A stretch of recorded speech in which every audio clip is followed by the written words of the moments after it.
Right now, on To the Point. God forbid if something were to occur, we want to have a quick response. Addressing election security. Tonight, we go one-on-one with our local FBI. What's being done to protect the country ahead of November? Plus, new details as wildfires burn across the state. A look at the damage done. A new plan announced to relieve student loan debt, the borrowers it affects. And later, stolen surrogacy funds hitting families across the nation. Beyond the financials, the journey itself is really taxing. What an investigation has unveiled so far. Good evening. This is To the Point. I'm Becca Habiger. Alex Bell has the night off. Tonight, in Your Voice, Your Vote, Republican Vice Presidential nominee J.D. Vance just visited the Central Valley to fundraise and raise awareness about Republican down-ballot races. As more candidates come to the state and elections offices prepare for November, the FBI says they're watching for threats of violence, misinformation, and suspicious activity. Tonight, I spoke one-on-one with our local FBI office, who oversees a lot of California, to ask what they're doing to help keep our elections process safe.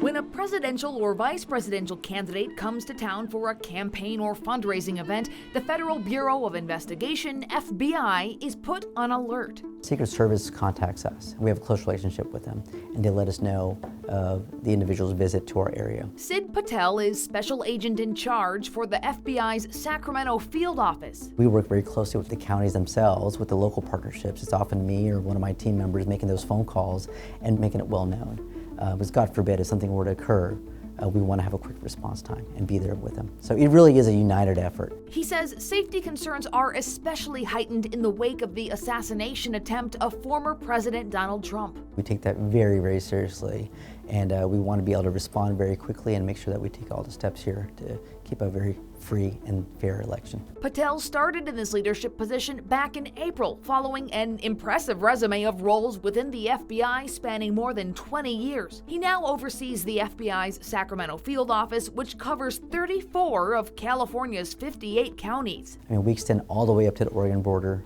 all the way east to Nevada, all the way south to the Grapevine, and then we kind of work through that Vacaville, Fairfield area. So we have a large territory, and we can't do it alone. It's about our partnerships. Partnerships with local law enforcement agencies and with each county's elections officials. He says his office is currently in working groups with all these various registrars of voters. We've been having regular meetings with them to talk to them about our capabilities and the type of threats to be concerned about that may be coming their way. What we've seen in previous elections as well. He declined to name specific threats he has seen, but he described generally what kinds of threats ramp up during election season, what his office is working to guard against. What I've seen is threats to election workers, threats to facilities, threats to individuals. If they don't vote a certain way, they're threatened.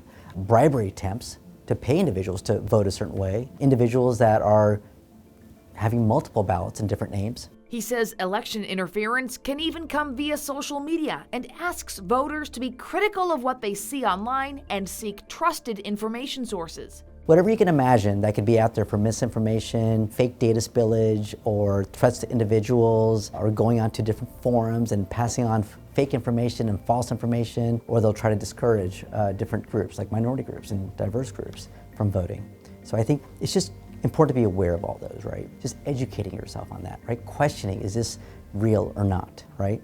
Is it some type of deep fake? Is it something that's AI generated? The more educated our individuals can be, our citizens can be to voting, the better off they'll be. And Patel says he wants people to feel comfortable reporting suspicious activity to the FBI, whether related to elections, online scams, or national security. Well, tonight in the presidential race, former President Trump spoke at the annual convention for the National Association of Black Journalists today, discussing immigration, among other things.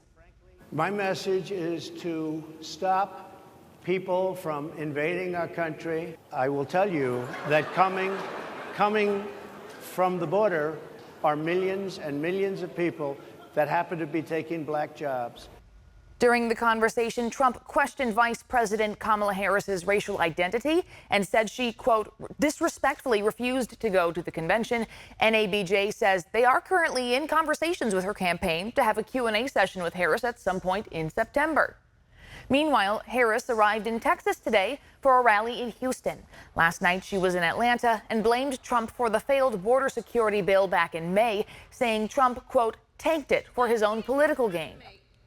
As president, I will bring back the border security bill that Donald Trump killed, and I will sign it into law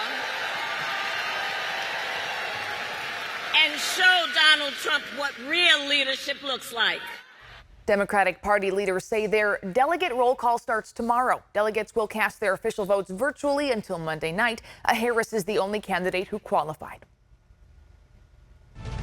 In California's wildfire fight tonight, more than 2,700 acres have burned in the Pedro fire in Mariposa and Tuolumne counties. You see it here on the map. This fire started yesterday not far from the Don Pedro Reservoir. The fire is now 7% contained. Evacuation orders and warnings are in effect. Shelters in Mariposa County were shut down early Tuesday evening after directors say people had evacuated in the opposite direction due to road closures. Living where we live, all you could do is constantly be prepared, keep everything. I have everything kind of in a folder. You got to be able to be quick. We're told at least one structure has been destroyed in this fire. And tonight, the Park Fire in Butte and Tehama counties continues to grow. 358 buildings are now confirmed destroyed. This is a look at some of the damage. The fire sparked 1 week ago after a burning car was pushed down an embankment in Chico. CAL FIRE says the fire has now burned more than 391,000 acres and is 18% contained. Evacuations in Butte, Tehama, Shasta, and Plumas counties remain in effect. And the good news is more people are being allowed to return home. PG&E says they are slowly restoring power in Cohasset. 2 generators are set up at a former elementary school in the area as many power poles and lines were destroyed. And take a look at these images taken at Lake Almanor in Plumas County today. The smoke from the Park Fire is impacting our air quality. We'll have more on the smoke forecast coming up in weather a little later in the show. And tonight, if you have student loan payments, you might want to check your email. The Biden administration said today it will wipe out student debt for 30 million borrowers. Suzanne Fan explains who might qualify for loan forgiveness. At any college campus, you can expect to find lots of stories about student debt. How much do you owe in student loans? Right now, it's 18 grand. San Francisco dentist Annalise Erickson finished dental school in 2019 and started paying back her student loans 1 year later. She owes a mind-boggling amount of money. I originally took out, I believe, about $400,000 to $450,000. The interest accruing, I believe I owe $500 at this time. About 25 million Americans with student debt could soon find relief. As part of the Biden-Harris administration's proposed rule announced in April, there are 2 ways you can qualify for debt forgiveness if you have student loans. Number 1, if you have runaway interest. Number 2, if you've been paying back your loans for more than 2 decades. Betsy Mayett is president of the Institute of Student Loan Advisors. I think the number of borrowers that are going to benefit the most are the borrowers whose balances are higher now than when they first went into repayment.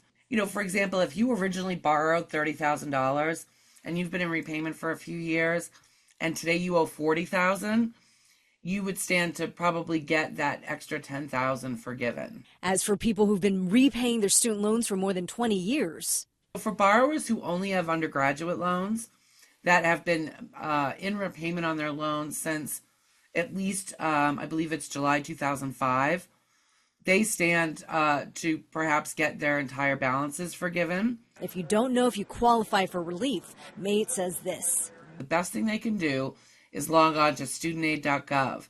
And if the loans are there and they show that the lender is the Department of Education, then they potentially qualify for these provisions. Just as important, Mayett wants student loan borrowers to know this. There is nothing to apply for here. There is going to be no application for this. The only action anybody needs to take is if they choose to opt out. That was Suzanne Fan reporting. Next on To The Point, Sacramento making promises to revitalize Old Sacramento's waterfront, as well as another known restaurant officially calling it quits. We're tracking a hot start to August. Temperatures back in the 100s for how long? And later, stolen surrogacy funds hitting families across the nation. What an investigation found their money was used for. remember thinking so many times, like, this can't be real.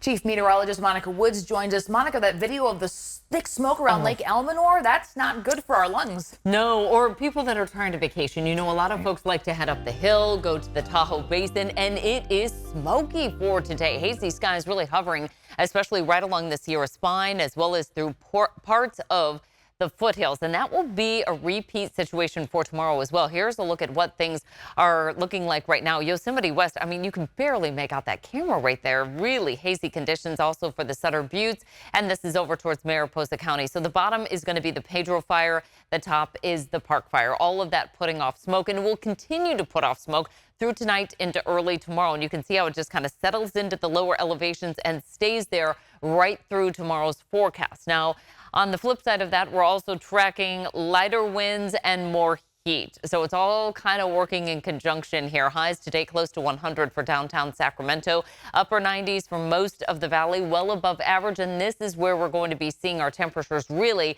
taking shape into the beginning of August. This is all playing in on the heels of a very hot July, tracking multiple records. All of the official information coming in overnight tonight through early tomorrow, but it looks like it's going to go down in the record books for many reasons. Hourly forecast tonight dropping into the 60s. We're right back to near 100 for tomorrow, and also a little bit of a shift in our weather pattern. We're going to be calling for more clouds coming into the forecast on Friday, as well as tracking the potential for those Sierra showers and thunderstorms for Friday. So dangerous lightning could come into play for the weekend forecast. Highs in the 80s tomorrow for this year, close to 100 for the foothills. We're in the 60s along the coast, but we're in the 100s for tomorrow afternoon as we start this new month. Chance of thunderstorms Friday, Saturday, and Sunday for the mountains. For the foothills, we're hovering right around 100, 60s along the coast. Now, the good news with the cloud cover and that chance of showers is it's going to help to kind of scour out some of that smoke in the higher elevations. 90s ahead by the end of next week. Monica, thank you.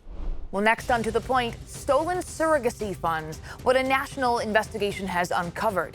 Plus, nearing a settlement in the deadly Maui wildfires, what it could mean for victims and the island's economy.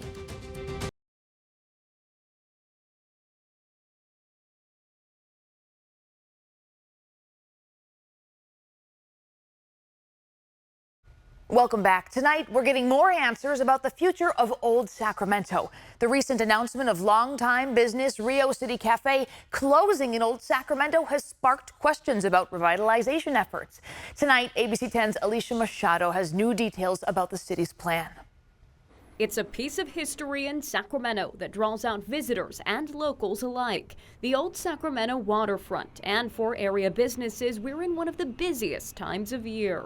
Number 138, clam chowder bread bowl. And just this week, the mayor's office announcing a $40+ million plan to revitalize the Old Sacramento waterfront, releasing these conceptual renderings. According to the mayor's office, the plan includes creating new public and performance spaces, constructing a platform with views of the Sacramento River, and in the short term, rebuilding worn wooden sidewalks. Also renovating or replacing the public market buildings, which currently house a number of eateries, including Railroad Fish and Chips. We're really excited. Any additions would be wonderful down here. Co-owner of the Delta King, a historic paddle wheel boat with a hotel and restaurants on the riverfront, is also excited about the plan, saying it's been a long time coming.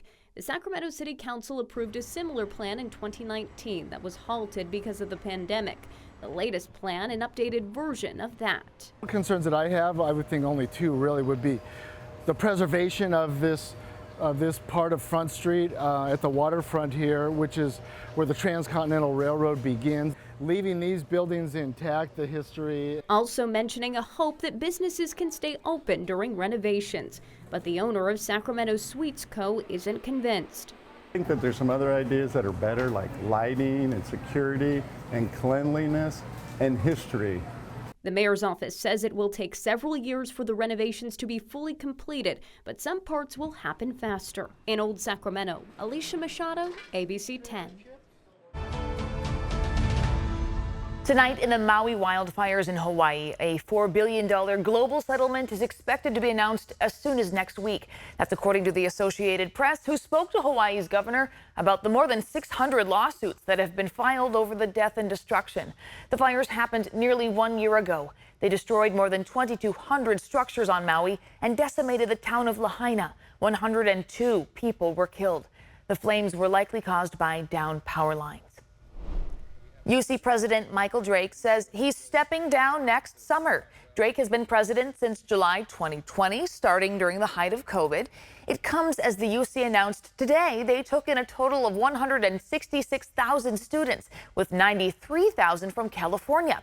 That's an all-time high for in-state students. In the Middle East, protests are growing following the killing of Hamas's political leader. Hamas officials say he was killed by a rocket that entered a room inside a house where he was staying. Israel is not taking direct responsibility for the killing, but Iran is blaming Israel. The Biden administration says, quote, "It's something we were not aware of or involved in." And tonight, an update to a story we first brought you on ABC 10. A federal investigation is underway as hopeful couples nationwide had their surrogacy funds essentially stolen. We introduced you to the Kettman family from Fair Oaks earlier this month. They signed a contract with Surrogacy Escrow Account Management in Houston, only to lose the $45,000 they put into their account. The investigation is now uncovering where some of these funds went. ABC's Ariel Reshef has the story. The FBI investigating after dozens of families say the money they put in an escrow account to pay for surrogacy was allegedly stolen by the woman in charge of the company. It's just not fair. Sarah and Corey Swallow are well acquainted with the surrogacy process. Sarah was born without a uterus. The couple welcomed their daughter Rosie through a gestational carrier nearly 2 years ago. The Swallows had just one more viable embryo and were getting ready for the next embryo transfer when they found out nearly $55,000 they put in escrow with a Houston-based company called Seam was seemingly missing. Now you're finding out that your money could potentially be in jeopardy. What was that like for the two of you? Yeah, I mean, your stomach just sort of drops out the bottom. And the Swallows aren't alone. Jenna and Roy Copeland always dreamed of having a baby, but after 10 years of miscarriages, an ectopic pregnancy, and failed IVF treatments, they turned to surrogacy. Beyond the financials, the journey itself is really taxing. With their gestational carrier 5 months pregnant, they were happily making plans for the future when they discovered the $40,000 they'd also put with Seam seemed to have vanished. Little did we know that the following week was going to be filled with reaching out to law enforcement, to attorneys, filing all these multiple claims instead of being excited. A new lawsuit on behalf of at least 30 couples who had their money with Seam, accusing the company's owner, Dominique Side, of defrauding hundreds of hopeful families out of millions of dollars. To date, our investigation has been able to point to about $10.9 million that have been removed from the escrow accounts. According to the lawsuit, Side allegedly transferred escrow funds to several side ventures, including a vegan clothesline, real estate investments, luxury vehicles, expensive trips, and a recording studio, with more than $2.2 million from her clients allegedly used to bankroll her own music career as a rap and R&B artist under the name Dom. A lot of these escrow funds were intended to pay for the surrogates' medical care and prenatal care. Surrogates like Jessica Werrett, who is carrying twins for Shannon and Chase Willardson of Idaho, who had their funds with Seam. I remember thinking so many times, like, this can't be real. Dominique Side has yet to respond to the lawsuit, the company now sending an automated email response and voice recording. My company and I have been noticed that we are subject to an active investigation by federal authorities. But our Houston station, KTRK, caught up with her mother in New Orleans. I know she wouldn't intentionally do anything to hurt anybody. ABC News partnering with our ABC-owned stations around the country, who spoke to several more families who allegedly lost money with Seam, now scrambling to figure out how to pay their surrogates, some pulling from retirement accounts and using the last of their savings. What gives you the strength and the hope to continue going? I know you have only one embryo left. I think that we have one chance left at this. Still ahead, upgrading Sutter Health Park, the new home of the Oakland A's.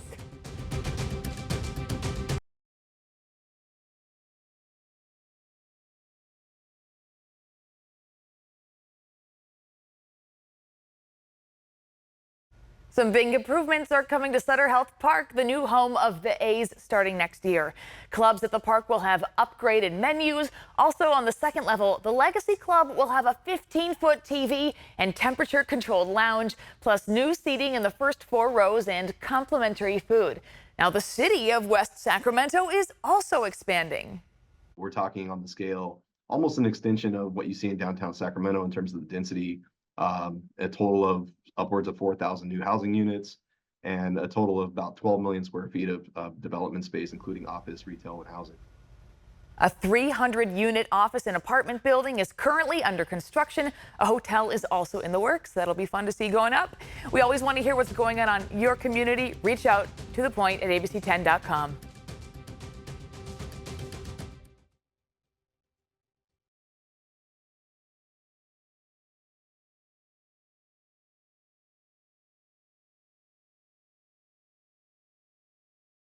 Hey, it's Alex. I just wanted to say thank you so much for watching. The To The Point team and I love hearing from you, and I hope that you'll stay in touch. And don't forget, you can always email me and the team at tothepoint@abc10.com, or you can even send us a text message at 916-321-3310.